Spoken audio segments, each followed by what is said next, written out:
অনেকে বলে পহেলা বৈশাখ পালন করা বাঙালি সংস্কৃতি। এই বিষয়ে ইসলাম কি বলে? শোনেন, পহেলা বৈশাখটা আসছে মূলত হিন্দু ধর্ম থেকে। কোন ধর্ম থেকে আসছে? আরো জোরে বলেন।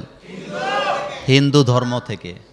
ময়ূর বানানো, মানুষ শিয়ালের স্বরূপ ধারণ করা, হাতির কাছে মঙ্গল কামনা করা, শুভ যাত্রা, এই শুভ টুভ যাত্রা টাত্রা ইসলামে নাই।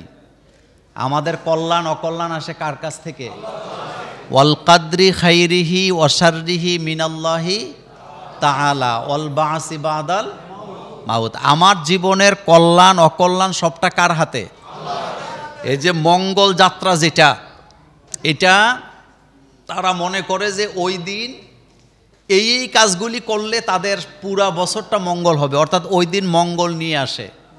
আবার অনেকে এই কথাও বলে ফেলে ঠেলার চড়ে যে মা দুর্গা কিসে চড়ে আসছে? গজে গজে চড়ে আসছে। হাতির মধ্যে কল্যাণ নাই, একটা কথা মনে রাখবেন, কল্যাণ কে দেয়? শিয়ালের মধ্যে কল্যাণ আছে? পহেলা বৈশাখে যারা পান্তা ইলিশ খায় অথচ লোকটা বড় লোক, পহেলা বৈশাখে যারা পান্তাবাদ দিয়া ভর্তা খায় অথচ লোকটা কোটিপতি, তারা গাদ্দার, তারা জাতীয় বেঈমান, তারা গরিবের সাথে তামসা করে। হেতে সারা বছর মরিচ পোড়া দিয়া ভাত খায় না, পেঁয়াজ দিয়া খায় না, পান্তাবাদ তো খাই না, ভাত ফেলে দেয়। হেতে নাকি পয়লা বৈশাখালে ইলিশ মাছ দিয়া পান্তাবাদ খায়। তো ইলিশ মাছের দাম কত বলেন?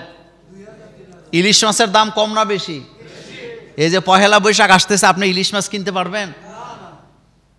একটা গরিব মানুষ যারা যারা কৃষি কাজ করে, সকালবেলা না খাইয়া মাঠে যায়, সকাল গড়িয়ে যখন দুপুর কাছাকাছি আসে 11টা বাজে, তার স্ত্রী একটা বলের মধ্যে কতগুলা পান্তাবাদ, পেঁয়াজ, কাঁচামরিচ নিয়ে যায়, আইলের মধ্যে বসায় বসায় স্বামীরে খাওয়ায়।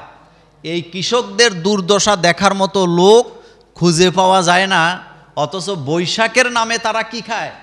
পান্তা ইলিশ খায়। তারা এই কৃষকদের সাথেও বেইমানি করে। এই জাতির ভাগ্যের পরিবর্তন করার দরকার। আর ভাগ্যের পরিবর্তন করে কে? এক কথায় পহেলা বৈশাখে যা যা হয়, মঙ্গল যাত্রা, শুভ যাত্রা, হাতি, ঘোড়া, শিয়াল, কুকুর, বিড়াল, ময়ূর, এগুলার সাথে ইসলামের কোনো সম্পর্ক নেই, কোনো সম্পর্ক নাই। এ ব্যাপারে আমি লম্বা কথা আপনাকে বলতে পারবো।